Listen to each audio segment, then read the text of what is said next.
السلام عليكم متابعينا الكرام. أهلا بكم في قناة مصر زمان. قصتنا اليوم عن حفل زفاف الملك فاروق والملكة فريدة.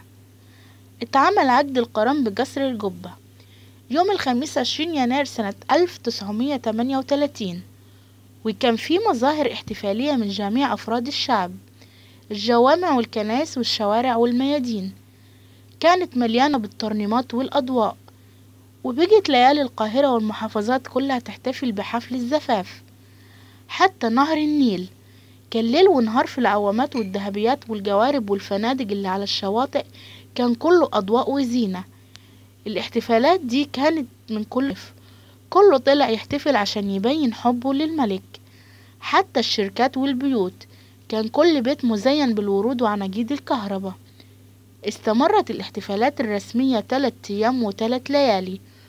كل بيت وأهله في مصر تحول لفرح، وعاشت مصر كلها بفرح كبير. حفل ساهر في اليوم الأول في قصر القبة مساء الخميس 20 يناير، وحضروا أعضاء العيلة الملكة وعيلة الملكة فريدة، والأمراء ورؤساء الوزارات والسفراء وكبار رجال الدولة. كانت الموسيقى شغالة في كل أنحاء القصر، والضباط والجنود والعساكر حاضرين بلبسهم الأزرق، والرجالة والستات بلبس السهرة. حتى الفنانين حضروا وغنوا بأحلى الألحان والأغاني، وحضر الحفل أم كلثوم وعبد الوهاب. كان الاحتفال بعقد القران، وكان والدها يوسف ذو الفقار المستشار بمحكمة الاستئناف كان وكيل للعروسة، والشيخ مصطفى المراغي الإمام الأكبر وشيخ الأزهر والشيخ الجداوي رئيس محكمة مصر الشرعية، وعمها سعيد ذو الفقار وعلي باشا ماهر شاهدين على العقد. القصر كان شبه الألماظة اللي بتلمع، وكانت الجماهير كتيرة جدا على طول مصر الجديدة كلها، والموسيقى في كل مكان والخيول والناس بترقص في الشوارع. وفي ليلة الحنة جات فرقة شعبية لمصر الجديدة ووقفوا قدام القصر في الليلة اللي قبليها بيوم، يوم 19 يناير قبل عقد القران، ودي طبعا عادة عند المصريين واسمها ليلة الحنة. واشتغلت الناس في الأغاني والمواويل والعوالم ترقص والألعاب والخيول. كانت احتفالات ضخمة. أما قصر الفريد بيك شماس كانوا عاملين فيه أنوار كتيرة جوا وبرا، وزينوا أسوار القصر بعناجيد اللمبات الكهربائية. حتى حيطان القصر متزينة، ومن جوا حاطين نجف وأضواء. القصر كان كله شبه النهار من كتر الأضواء اللي اتعملت فيه. بالإضافة لأصحاب القصور المجاورة زينوا قصورهم. الملكة فريدة لبست فستان اتصنع لها مخصوص في باريس، معمول من الخيوط الفضية والدانتيلا الفرنسية الجميلة وبأكمام طويلة وديل قصير. صنعوا أشهر محل أزياء بباريس، ولبست ماسيو من قماش خفيف مفضد اتعمل منه الديل اللي كان طوله 15 قدم ومغطى بالتل الخفيف. نروح بقى لتورتة الحفل.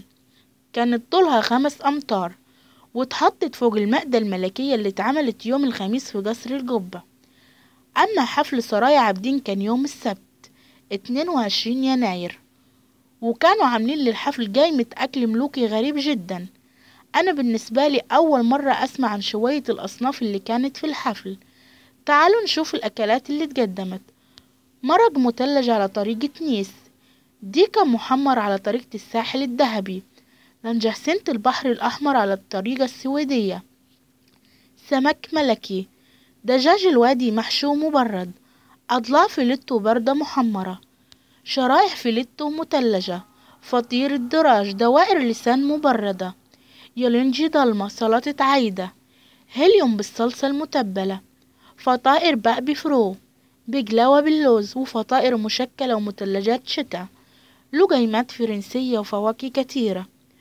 وفي نهاية الجايمة كتبوا زفاف الملك فاروق والملكة فريدة، قصر عابدين العامر يوم السبت الموافق 22 يناير سنة 1938.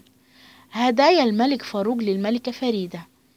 قدم فاروق لفريدة عقد غالي جدا من الألماظ النادر من 3 فروع من الألماظ الأبيض، وبينتهي الفروع من ناحيتين بمسكتين نادرتين من الألماظ. وكان العقد ده معروض في معرض باريس الدولي للمجوهرات، وكان أندر حاجة في المعروضات اللي في المعرض الدولي. هدايا العيلة المالكة للملكة فريدة: أهدتها الملكة نازلي تاج مرصع بالألماظ وفي وسطه زمردة نادرة، وفي أعلى التاج ألماظة ثمينة على شكل قلب. أما بالنسبة لأعضاء العيلة المالكة قدموا هدية وشاركوا كلهم فيها، وهي عبارة عن صينية وكوبايتين من الذهب الخالص، واتزينت جوانب الصينية بالألماظ، وكان منقوش في وسطها التاج الملكي واسم فاروق. وبرضه قدم كل أمير وأميرة هدية شخصية باسمه.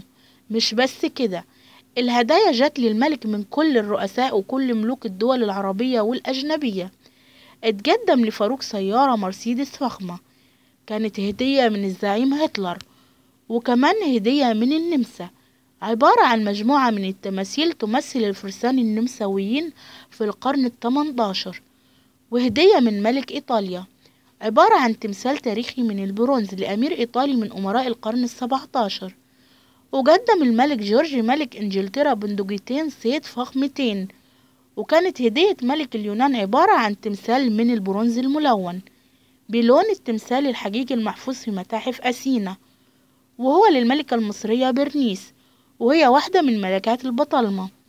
أما هدايا الملوك العرب كان أغلبها خيول عربية أصيلة من ملك الأردن وملك المملكة العربية السعودية، وكانوا بيوزعوا في الحفلة هدية للمدعوين عبارة عن بونبونيرة مرصع بفصوص من الألماظ وعليها صورة الملكة فريدة والملك فاروق. وخلصت قصتنا.